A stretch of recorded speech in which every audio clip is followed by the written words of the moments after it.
Okay, you're good to go, Mr. Deputy Mayor. Thank you very much, Ms. Kelly. Good evening, members of the public, council members and staff.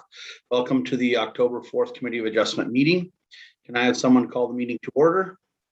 Moved by Councillor McDonnell, second by Councillor Lang. All those in favor? Motion is carried. Thank you very much. Approval of the agenda. Moved by Councillor McDonnell, second by Councillor Jaworski. All those in favor? Motion is carried. Thank you. Approval of the minutes of the September 7th meeting. Moved by Councillor Lang, second by Councillor McDonnell. All those in favor? Thank you very much. Are there any declarations of pecuniary interest? I will declare on this item. I sold the lot to the applicant, so I will step away from the discussion and I will hand the floor over to Councillor Jaworski for item number 5. Thank you. So if I do this correctly, I think at this point I hand it over to Ms. Haley for A2321 for the Leolios Wilson Architectural Services application. But you're on mute.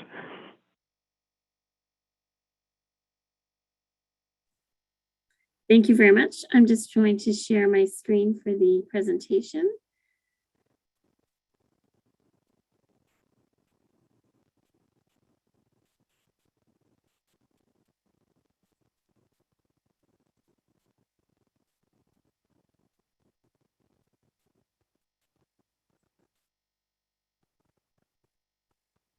Okay, are you able to see my presentation? Good, thank you.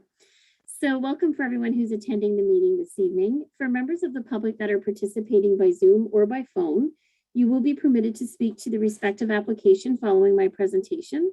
Prior to speaking, please state your name and address for the record. If you wish to make a comment, you're welcome to use the raise hand function and the chair will call on you. Or if you have registered to participate in the meeting by phone, you will be able to ask any questions after the applicable presentation. I'm now going to read required wording under the Ontario Planning Act. This is a hearing under Section 44 of the Ontario Planning Act. Any person may attend this hearing and/or make written or verbal representation, either in support of or in opposition to the proposed minor variance. If a person or public body does not make oral or written submissions at this hearing before the minor variance is decided upon, the person or public body is not entitled to appeal the decision of the minor variance of the Committee of Adjustment to the Ontario Land Tribunal, also known as OLT. If a person or public body does not make oral submissions at a hearing or make written submissions to the Committee of Adjustment before the minor variance is decided upon, the person or public body may not be added as a party to the hearing of an appeal before the OLT unless, in the opinion of the tribunal, there are reasonable grounds to do so. So we only have one application on our agenda this evening, so I'll move right along to A2321. This property is part of lot 51. Sorry, it's legally described as part of lot 51, registered plan number 142, being part 1 in reference plan 14R6538 in the geographic township of Charlottenburg, now in South Bungary, and it's located on Glenwalter Park Road. This is a key map of where the property is. You can see just the bottom of my screen is the St. Lawrence River. And then follow along the new Glenwalter Park Road, and here's the subject property outlined in black. We do have a couple of visuals. The first picture, I would be facing the property, kind of heading facing east, southeast, and then this property would be looking southeast on an angle. I should say the first one I'd be looking east and then south, and then this one's southeast. So you can see that it's a vacant lot. The property was created by consent, which is also known as a severance, in 2018. When the property owner applied to create the lot, it was indicated that this would be for rental purposes, and it would either be for a semi-detached unit or a single detached unit, and the zoning does support either a single or a semi. The purpose of the minor variance this evening is the applicant proposes to construct a new semi-detached dwelling. It may be severed in the future. We worked with the applicant's designer to ensure that there's sufficient frontage for the propose severance in the future if they wish to do so. But based on the design that they're proposing, they're unable to meet the parking requirements because you are required to have 2 parking spaces per dwelling unit. So in this case, because they're proposing to build a semi, they would be required to have 4 spaces in total, as opposed to 2 spaces, and they're looking to reduce it to 1 space per dwelling unit. This isn't that uncommon, depending on how they do the design or the layout of the house, I should say. This slide is not super clear, and I apologize for that, but this is a section that was taken from the design that was provided to us for the minor variance application. You can see that there's 2 parking spaces proposed at the very front of the house. It covers approximately 30% of the front yard, which is great because we don't want more than 50% of the front yard to be used for parking. We want to have some green space. The proposed semi-detached is 167.54 square meters, which works out to a little over 1,800 square feet. And then they're able to meet the required side yard and rear yards for the development. The property is designated residential district and it's located in the urban settlement area of Glen Walter, and it does conform to the general intent of the official plan. And the property is zoned residential too, and it does conform to the general intent of the zoning bylaw. As I mentioned, a semi-detached unit is permitted in the residential 2 zone. We've circulated the application to applicable staff. And if the application is approved, it must be noted that on-street parking will not be permitted during winter maintenance as per the Highway Traffic Act. That's fairly general, especially in most of our villages or urban settlement areas. And I've received no comments or inquiries from the public to date. There hasn't even been 1 phone call. So if there's any other questions, I'd be happy to answer them. And I also understand that the applicant is available for some questions as well. So thank you. Thank you, Ms. Haley. Do any members of the committee have questions at this point? I do have a question, Ms. Haley. So you said they could go up to 50% of the front yard potentially could be parking. So would they be able to, in the future, put in another parking space, or is that based on the size pretty much impossible? Based on the review of the site plan and the requirements for legitimate space, no, I don't believe that would work to provide equal parking to each unit.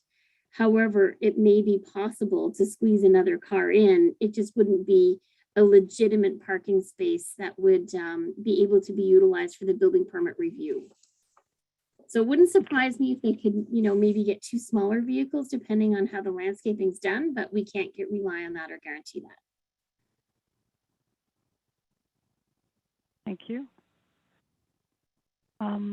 So the applicant is an attendee this evening. So if they would, I'd like to give them the opportunity to speak if there's anything that they would like to add. File. So Mr. Leolios, if you want to unmute yourself, you are welcome to speak. Can you hear me? Yes, we can. Perfect. No, there's not too much I wanted to add. I think basically the main objective of this house was to be passive certified. And I think the garage was pretty much creating a lot of issues for thermal bridging and a lot of technical details. I'm sure there will be availability to squeeze in 2 parking spaces on both sides, but at the end of the day, I think what we're trying to achieve here is the most important thing, which is a passive certified house, which is going to be the first one in Eastern Ontario. So hopefully this could encourage builders to head this direction. Wow, that's fascinating. I'm very glad that you shared that information with us. Certainly, in terms of increasing rental space and a variety of housing, that is definitely something that is in need also in our area. So it's interesting to see that this development is achieving many good things. So thank you very much for sharing that. Oh, no problem. Councillor Lang, do you have a question? No, I just wanted to move to pass this if there was no other questions. So I'll second that. Okay, great. So We have motion to approve the application as submitted. All in favor? Okay, it's approved. Thank you. All right, and thank you, Mr. Leolios. Thank you, guys. So the next item on the agenda, and I guess Deputy Mayor Warden can join us again at this point. Oh, thank you, they are. Kelly notified you, thank you. So I don't know if you can have it back now. I was just gonna say, when is our next meeting planned? Doing a fine job.